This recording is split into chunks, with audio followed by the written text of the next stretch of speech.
పట్టుదల దీక్షలే విజయానికి వేదమంత్రాలని, విద్యార్థులు చదువుని కష్టపడి కాకుండా ఇష్టపడి చదవాలని తెలంగాణ రాష్ట్ర GST joint commissioner Yadla Srileela Tenali కొత్తపేటలోని మున్సిపల్ బాయ్స్ హై స్కూల్లో మంగళవారం నిర్వహించిన స్ఫూర్తి కార్యక్రమంలో అన్నారు.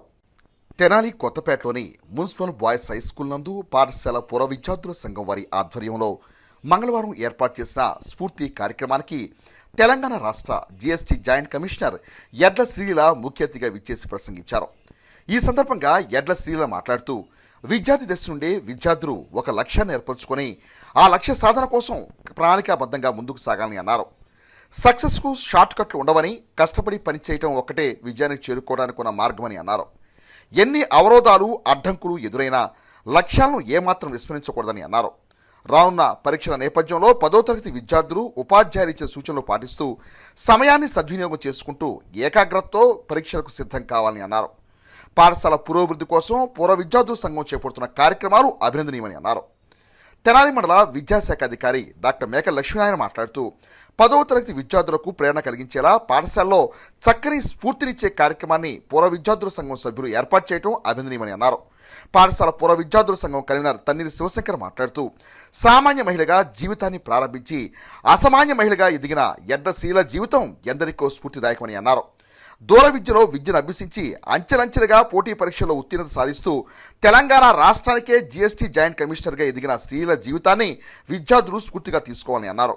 ముందుగా పాఠశాలకు విచ్చేసిన శ్రీలీలకు పాఠశాల ఉపాధ్యాయులు పూర్వ విద్యార్థి సంఘ నాయకులు ఆత్మీయ స్వాగతం పలికి ఘనంగా సత్కరించారు.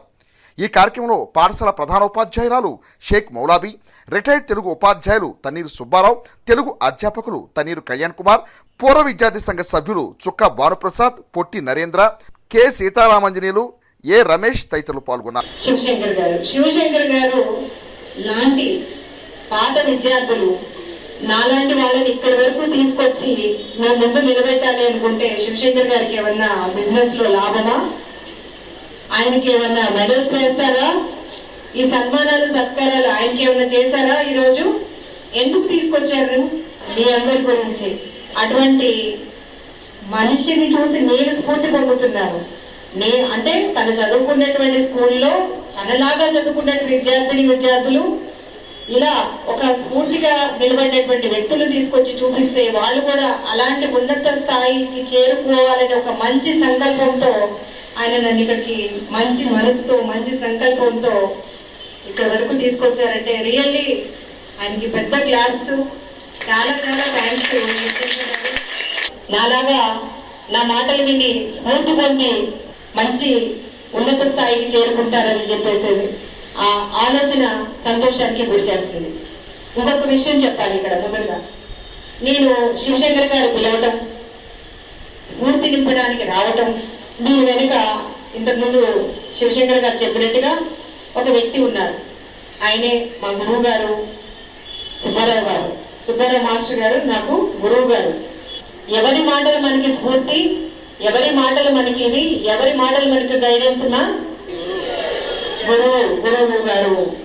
అలాంటి గురువు గారు నన్ను ఆదేశించారు, నువ్వు రావాలమ్మా, నువ్వు చెప్పాలి, ఈ పిల్లలకి స్ఫూర్తి నింపాలి అని చెప్పేసి. ఈ రోజుని మీరు ఎన్ని కోట్లు పెట్టినా సరే వెనక్కి తీసుకురాలేదు. ఈ నిమిషాన్ని, ఈ సెకండ్ని, ఈ గంటని. అవునా కదా? టైం అనేది చాలా అమూల్యమైనది. ఇప్పటి వరకు గతం కదా ఏం జరిగిందో జరిగిపోయింది, ఏదన్నా కావచ్చు. నేను వచ్చి మిమ్మల్ని అందరినీ కూడా రిక్వెస్ట్ చేస్తుంది ఏంటంటే టైంని సద్వినియోగపరచుకోండి. సమయాన్ని సద్వినియోగపరచుకుంటే ఏదైనా సాధించవచ్చు, ఎంతైనా సాధించవచ్చు. ఒక మంచి మార్కులు కలిగినటువంటి సర్టిఫికెట్ ని పొందాలి. దానికోసమే మరి పూర్వ విద్యార్థులు మరి మోటివేషన్ క్లాస్ ని ఈ రోజు మిమ్మల్ని ఒక సక్సెస్ఫుల్ స్టోరీ, సక్సెస్ఫుల్